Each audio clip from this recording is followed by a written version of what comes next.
Good afternoon mga karil. So, late lunch na tayo. Ngayon, try natin magluto ng garlic buttered mixed vegetables. Yung mga ingredients natin, butter, garlic, salt and pepper, at mixed vegetables. Yung mixed vegetables, mabibili nyo sa grocery yan, sa Save More. Meron tong green peas, corn, pati carrots. Hindi nyo na kailangan mag-chop-chop. Sa mainit na kawali, maglagay tayo ng onting mantika. Ayan. Nagwawala pa sa tabi ko. Yan, mantika. Tapos, sa mantika, lagay natin yung butter. Talagang ganyan ang ginagawa dyan. Kasi pag butter lang mismo ang gagamitin mo dyan, mabilis mag-evaporate yan, yung butter. Kapag yan ang gagamitin. So, i-mix natin yung mantika pati butter. So, itay lang natin siya matunaw. Nasa matunaw siya. Then, yan na yung magiging niya. Kaya nga buttered garlic. Next na ilalagay na natin dyan yung ating garlic. Ating bawang. So isasaute lang natin, gigisa lang natin siya. Wala na siyang ibang kasama, bawang lang. Hintay lang natin siya mag golden brown para ma-absorb niya yung magkaroon siya ng aroma ng garlic. Mabango kasi pag garlic ang ginagamit natin.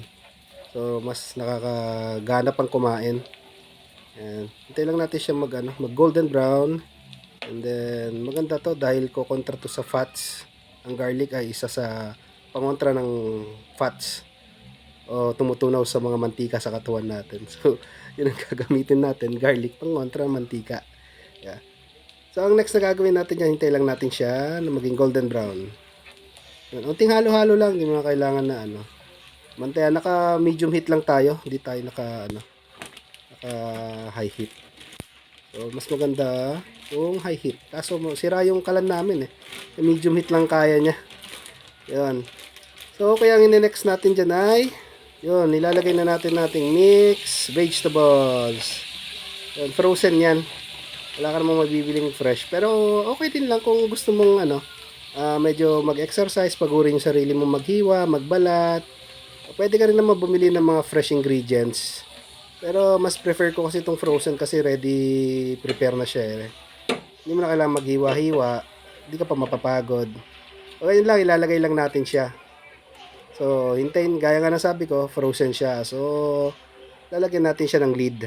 Kaya lang natin mag-evaporate yung mga excess moisture niya. Gaya nga na sabi ko, frozen yung mga vegetables na ginamit natin. So, may tubig siya. So, yun. Pag medyo okay na yan, nag-steam na siya. Medyo mix-mix lang natin para mahalo-halo yung mga ingredients. Yung butter, yung garlic. Masarap yung kalalabasan niyan. Ito, yung mga gantong klaseng luto, bagay na bagay ito sa steak. Kaso wala pa tayong pang steak Sa next na video natin, try nating mang steak. Try nating mangdali ng baka.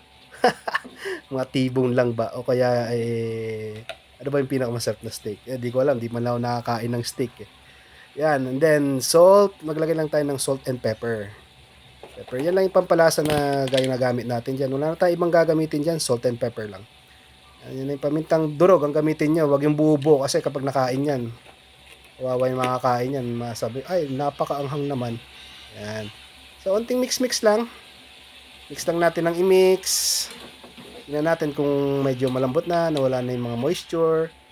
Yan. O, diba? May mga rin tayo, may mga paganyan-ganyan din tayo, mga chef skills natin. I-apply din natin yan kahit papano. So, ayan yung finished product natin. Ang ating garlic buttered vegetables, mixed vegetables.